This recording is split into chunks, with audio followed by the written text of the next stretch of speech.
쉽게 나올 수 있을 때 나오지 않으면 목숨 걸고 나오게 된다라는 제목으로 하나님 말씀 증거하도록 하겠습니다. 나병 환자 병 고침 받는 이야기인데요.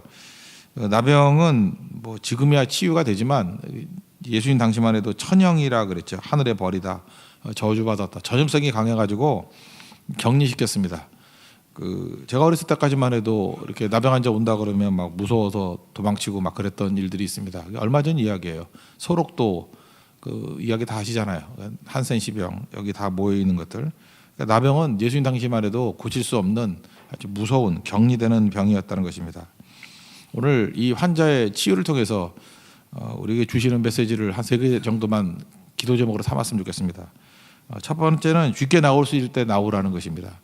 이 나병 환자는 예수님께 나오는 것이 목숨 걸고 나온 겁니다. 오늘 12절을 보니까 온몸에 나병 들린 사람이 그랬죠. 온몸에 나병을 흘렸다. 무슨 뜻이죠? 중증이었다 그런 얘기죠.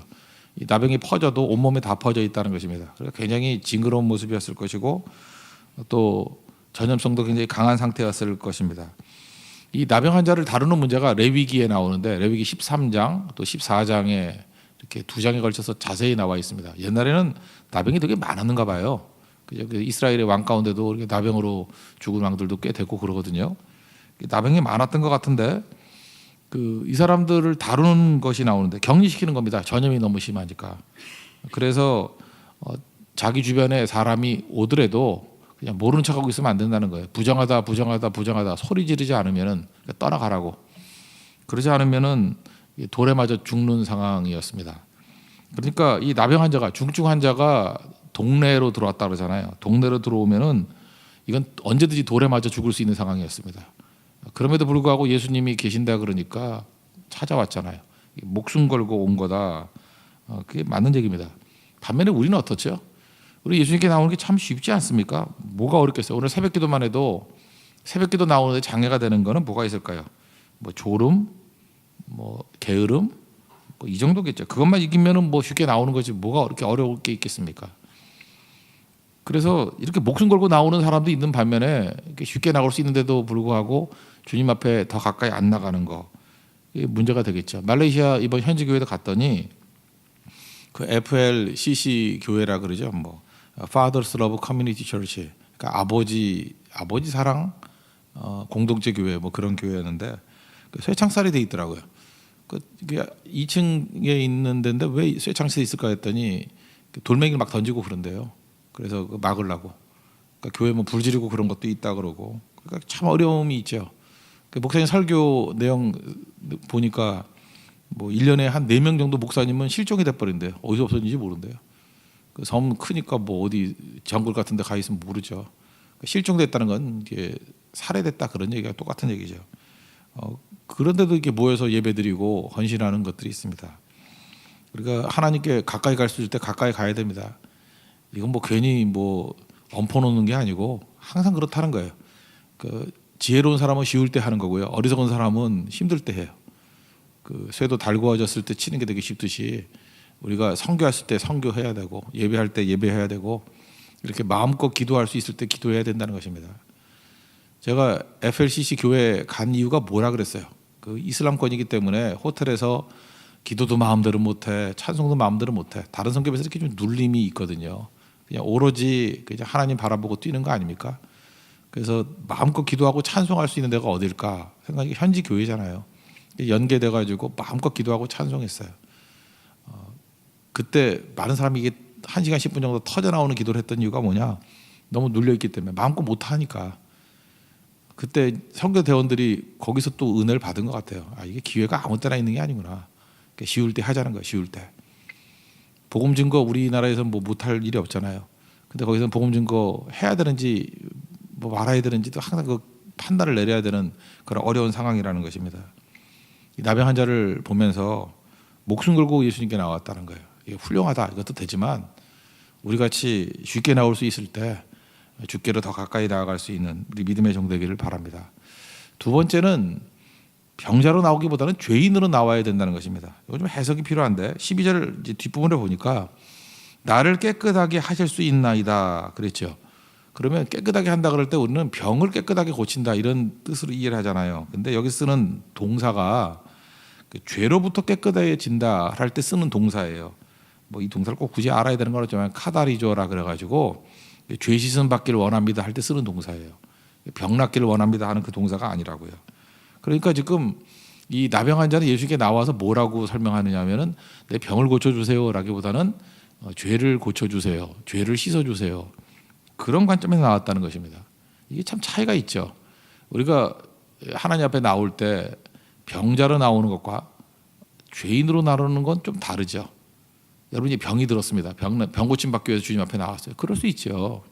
근데 병자로 나올 때는 이런 케이스도 있지 않습니까? 나는 의인인데 그냥 부당하게 병이 들어요. 내가 주님 앞에 충성 다했는데 욕과 같이 이게 부당하게, 자기 생각에는 부당하게 내가 병자가 됐다라는 거예요. 하나님 나고 병을 고쳐주세요. 그러면 약간은 좀 억울함, 원망, 뭐 이런 게 있잖아요. 부당하다 이런 느낌이 있지 않아요? 병자는 그런 거 있잖아요. 뭐 병자 중에서 억울하다는 병자 되게 많이 봤거든요. 저는 병원 신방 갔을 때도 보면은 하나님 내가 뭘 잘못했는데, 그런 사람 많아요. 그죠? 왜 하필이면 나를. 그러니까 병자로 나올 때는 항상 그 몇 퍼센트 정도는 억울함과 부당함을 호소하는 사람들이 있더라는 거예요. 근데 이 나병 환자는 병 얘기를 안 해요. 죄인이래요. 그러니까 어떻게 자기는 인식하고 있는 거예요. 내가 죄인인데 죄인이기 때문에 병 들었다 이렇게 생각하는 거예요. 그래서 병이 문제가 아니라 나의 죄를 씻어 주십시오. 나의 죄를 깨끗하게 해 주십시오. 그러니까 여기서 회개가 나오는 거죠. 회개가 나오고 또 병이 나으니까 하나님의 은혜를 맛보게 되는 거고, 또 병이 나았다 할지라도 뭐 잘난 척할 거 없잖아요. 겸손해지고. 그래서 가장 위대한 표현이 뭐냐 하면은 나는 죄인입니다. 이 표현이야. I must, 나는 죄인입니다. 그럼 항상 불쌍히 여겨 주십시오. 이게 따라 나온다니까요. 그래서 우리가 항상 죄인의식을 가져야 돼요. 죄인의식. 그냥 병 들었다, 약하다 그 정도가 아니라 나는 소망 없는 죄인입니다. 예수님이 그 다음에 나오잖아요. 이거 고치고 난 다음에 말하지 말라고. 그 14절에 보니까 경고해서 아무에게도 이르지 말라고. 왜 그랬을까요? 그 왜 그러냐면은 이게 예수님은 본질을 중요시 여기시는데, 본질이 뭐예요? 우리의 뿌리가 되는 그 죄 문제 해결, 또 예수님 믿는 거, 뭐 이런 게 중요한 건데, 그 변질될 수 있죠. 변질되는 건 뭘까요? 내가 원하는 것들을 얻는 거죠. 뭐 병만 고치는 거, 뭐 이런 거. 예수님 오병이어 기적 행하시고 난 다음에도 그 말씀이 나오잖아요. 5장, 요한복음 5장에 오병이어, 6장에 이제 해석들이 쭉 나오는데 많은 사람이 따라왔어요. 근데 예수님이 6장 26절에서 이렇게 얘기해요. 사람들이 나를 찾는 것은 표적을 본 까닭이 아니요 떡을 먹고 배부른 까닭이다. 그러니까 오병이어 기적 자체가 주는 메시지가 있어야 된다. 예수님이 떡 되신다. 예수님이 그러니까 공급자 되어 주신다. 그거죠. 우리 기도가 중요하다. 무슨 뜻이라 그랬어요? 예수님이 공급자 되어 주신다. 거기는 구원의 공급자다. 뭐 이런 뜻을 이해를 해야 되는데 그거는 하나도 모르고 본질은 도외시해 버리고 변질됐다는 거죠. 떡 먹고 배부른 까닭이다.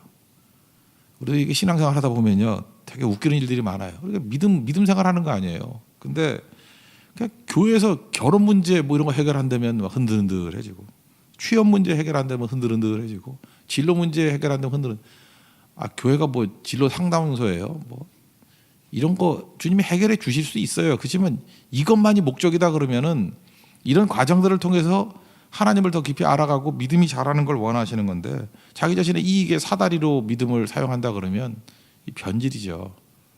그래서 나병 환자가 고쳤다 그랬더니 이제 떼거지로 나병 환자들 몰려들까 봐 병 고치는 문제가 아니라 이 나병 환자는 믿음이 있었던 거예요. 내가 죄인입니다. 내 죄를 씻어 주십시오라는 접근. 그런 사람이 문제가 없는데 그게 안 되는 거죠. 이건 똑같은 거예요. 제가 그 방탕의 문제를 얘기를 했죠. 우리가 술 취하지 말라. 본질에서 떠나면 변질되면 방탕하거든요. 방탕의 핵심이 뭐라 그랬어요? 낭비하는 거라고. 에베소서 5장 18절 16절 이런 데 보면 세월을 아끼라 때가 악하니라. 시간 낭비하고 사역 낭비하는 거예요. 그러니까 이게 목회를 하지 않습니까? 목회를 하면 우리가 어떤 목회를 해야 되냐면은 하나님께 예배드리고 성도들에게 믿음이 심겨져서 뿌리를 내리게 만들어서 조건과 상황에 관계없이 흔들림 없이 이 땅에서 하나님의 사역과 훈련을 받게 만드는 거예요. 하나님 나라 확장, 하나님의 나라와 의를 위해서 뛰게 만들고, 그리고 천국 가게 만든, 천국 백성 만들게 만드는 수준이 되게 만드는 거. 그게 사역 아니에요? 근데 성도들의 믿음이 변질이 돼버리면요, 이렇게 떡 먹고 배부른 까닭에 뭐 병 고치게, 이게 목적인 거예요. 그것만 이루면은 다 떠나갈 거 아니에요. 그것만 주면은 몰려들고, 이건 변질이거든요. 그러니까 변질된 거를 채워주려고 하다 보면은 사역의 낭비죠. 저는 목회자들도 그렇게 생각합니다. 목회자들 사역의 낭비만 하다 오면은 하나님 앞에 제가 좋은 소리 못 들을 것 같아요. 너 뭐 하다 왔냐 그러면 영혼들 구원시키고 왔습니다.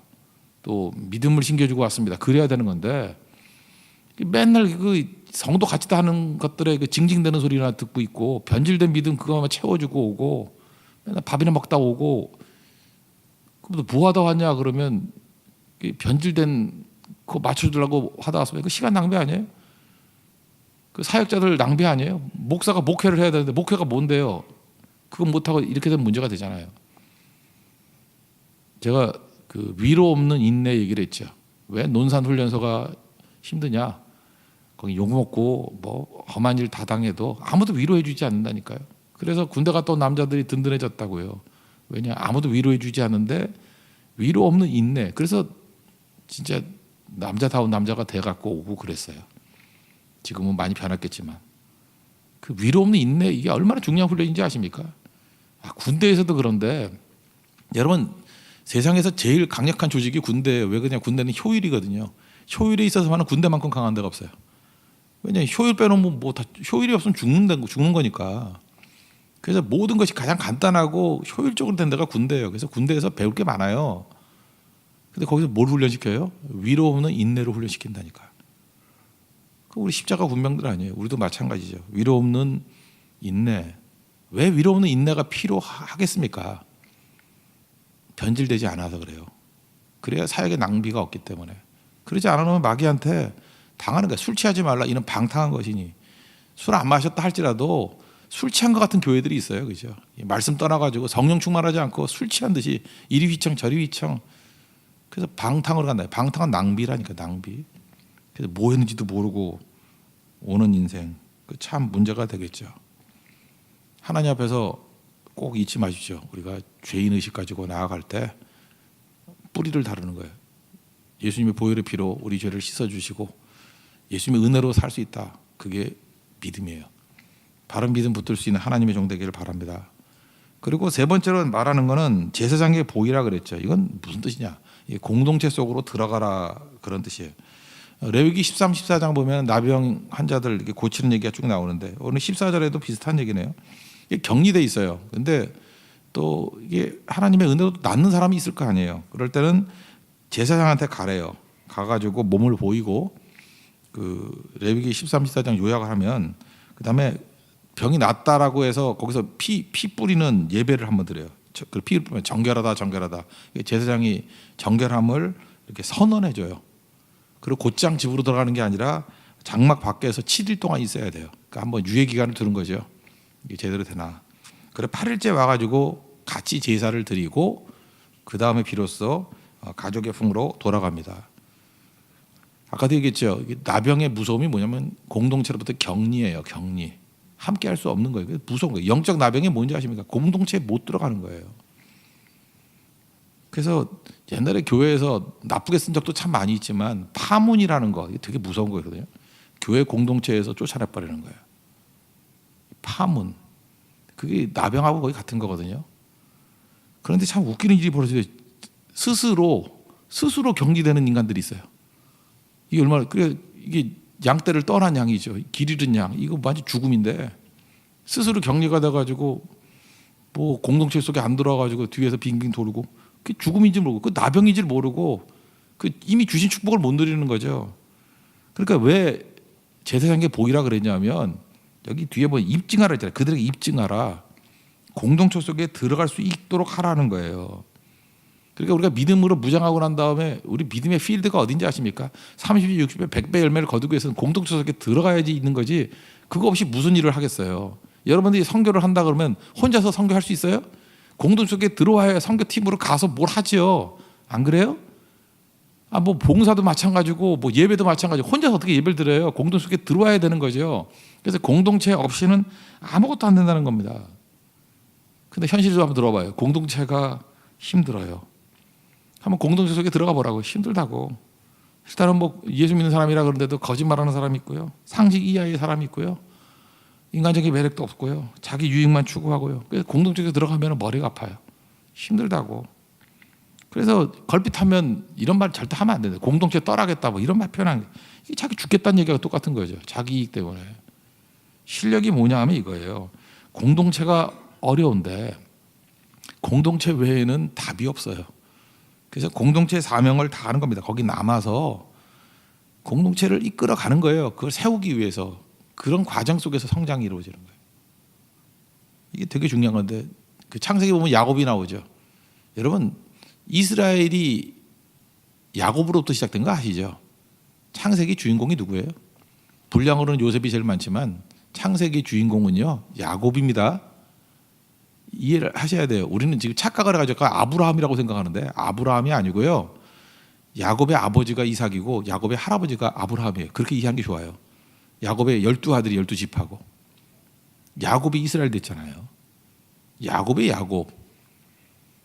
아버지 이삭도 잘 보면은 그 에서 버렸잖아요.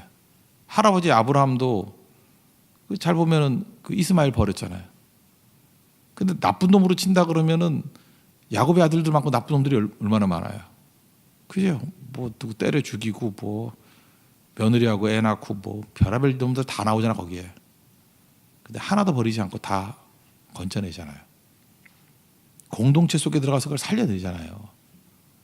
공동체에서 이 쓰레기 같은 놈들을 다 살리는 그 공동체 기둥 같은 역할을 했던 실력 있는 사람이 누구예요? 처음에는 요셉이에요. 요셉이 실력이 있었어요.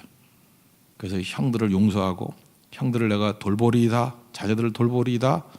그래서 창세기에 보면 요셉이 그 공동체를 살리는 실력자로 드러나요. 후반부로 넘어가면은 유다가 그 역할을 감당해요. 유다가 맨 앞에 선봉에 서면서 실력 있는 자예요. 실력이 없으면 공동체를 도망쳐요. 실력 가지고 공동체에 들어가라는 거예요. 그래서 기둥 같은 역할을 감당하라는 것입니다. 그러면 영광이 임하고 성장이 임하고 거기서 이 땅에서 이루어야 될 모든 일들을 다 이루게 된다는 것입니다. 그래서 제사장에게 가라, 공동체 속으로 들어가라, 그 메시지라는 거예요.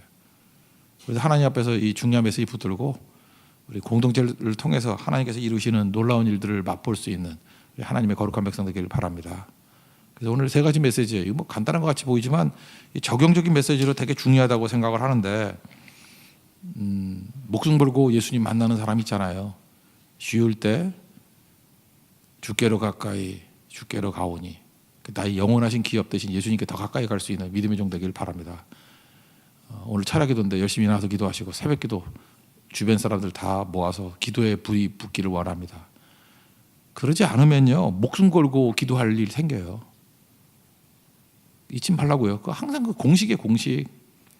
하나님 앞에 이 모습이 꼭 있었으면 좋겠고 또 하나 이 나병 환자의 너무너무 강력한 점인데 병 고침 병 깨끗하게 해달라 그 단어를 쓴 게 아니라 죄를 깨끗하게 해달라라는 단어를 썼다라는 거예요. 그러니까 병자로 보면 억울함도 있고 뭐 이런 게 있잖아요. 부당함도 있고 죄인이라는 거예요. 병 걸린 게 당연하다는 거예요. 뿌리를 고쳐주십시오.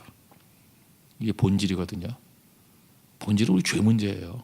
예수님이 십자가를 만나야 되는 거예요. 이게 해결이 돼야 나머지는 저절로 해결되지. 죄 용서 받으니까 병 낫잖아요. 이게 아니면 변질입니다. 외형만 가지고 뭐 결혼, 취업, 뭐 잘 먹고 잘 사는 거 이걸로 간다 그러면 뭐 기복 종교 정도가 아니라 이건 변질이에요.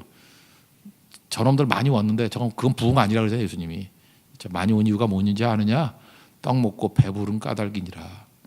우리도 똑같은 소리 들을 수 있다는 거예요. 저거 왜 오는지 아냐? 떡 먹고 배부른 까닭이니라. 근데 이 나병 환자는 어땠다는 거예요? 믿음이라는 거예요. 믿음. 그리고 회복되고 주님의 은혜를 받고 난 다음에 우리가 가야 될 것은 힘든 데예요. 공동체만큼 힘든 데가 없어요.